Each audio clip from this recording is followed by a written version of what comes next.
Hey everyone, this is Rachel. Thanks for clicking on my video.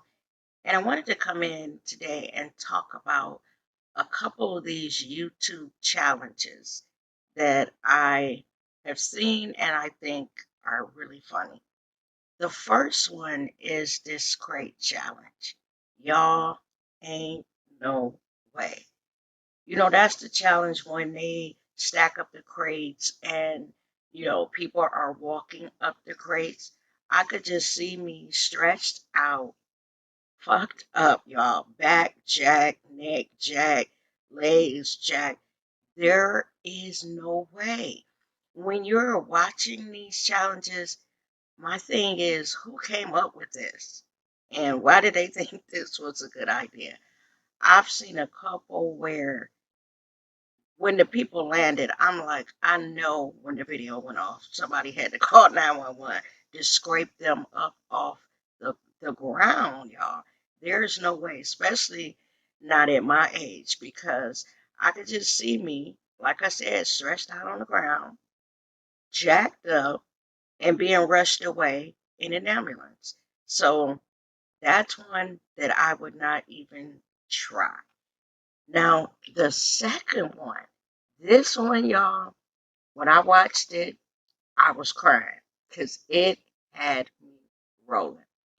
This is the one where these young people are either telling their grandmother or their mother that to get a scholarship, to win this $10,000 scholarship, they have to tell who was their inspiration and why that person inspired them.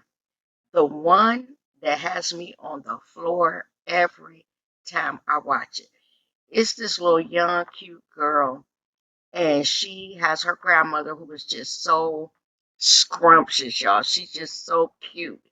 The grandmother is. Now, the little girl starts off by explaining the challenge and that why she chose her grandmother.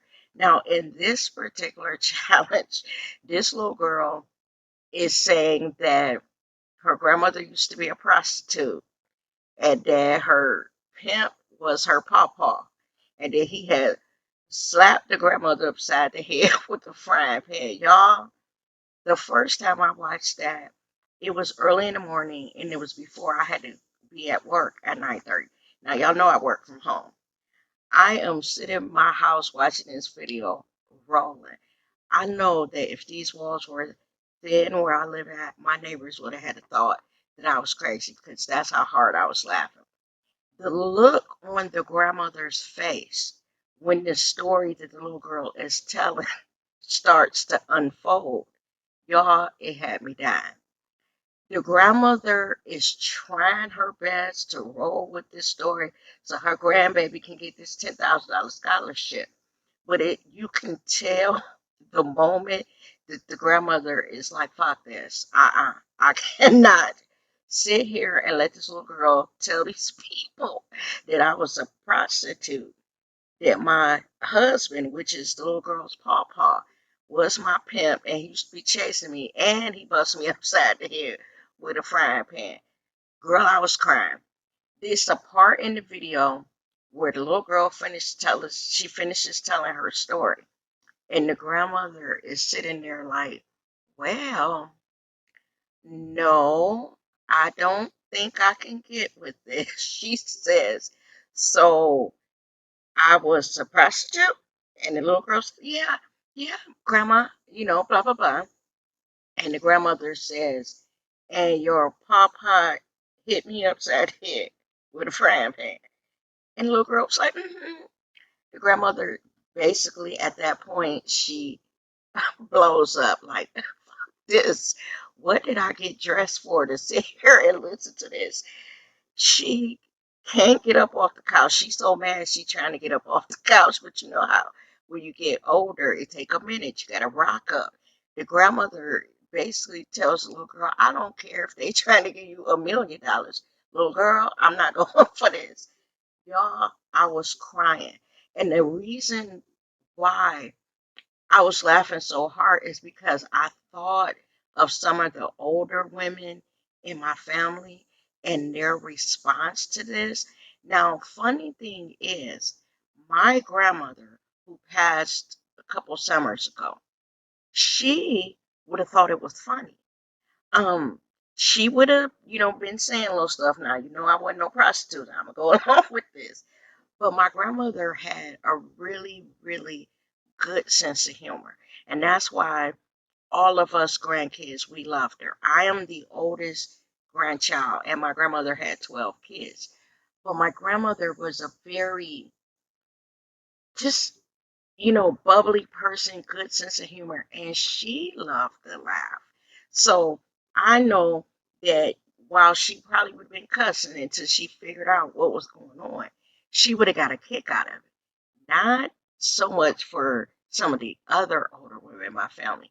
I have two older women in my family that I know that little challenge would have went all the way left. It's one of my older cousins. She's in her 70s. And then one of my aunts. They would not have. That would have went all the way left. I would have been subject to being bust upside the head. The video would have ended with the paramedics showing up, taking me to the ER. It would not have ended well. But y'all need to watch these videos because if you are in need of a good laugh, these young kids, they they got it on this one. And I was sitting here thinking, like, if my daughter pranked me with that, would I have gone along with it? Or I don't know, y'all. I don't know my response. I think, like some of the women, I would have been like, well, wait a minute, girl. I wasn't no prostitute and your father wasn't no pimp. But I think that once that I figured out that it was a prank, I would have laughed. I don't think I would have been mad. That one grandmother, after she was able to get herself up off the couch, she was walking to her room and she was like, I don't even know why I got up and put on clothes for this mess. And the little girl was like, well, your makeup was nice, Grandma. It was, y'all, I was crying. And actually, after I've finished this video, I think I'm going to go back and watch it again just for a laugh of the day. I'm going to try to insert some still pictures so you can find this particular one that I found with the little girl and the grandmother that I think is just so scrumptious. And with that, y'all, that's the end of my video today. You guys stay safe and have a wonderful day. Bye-bye now.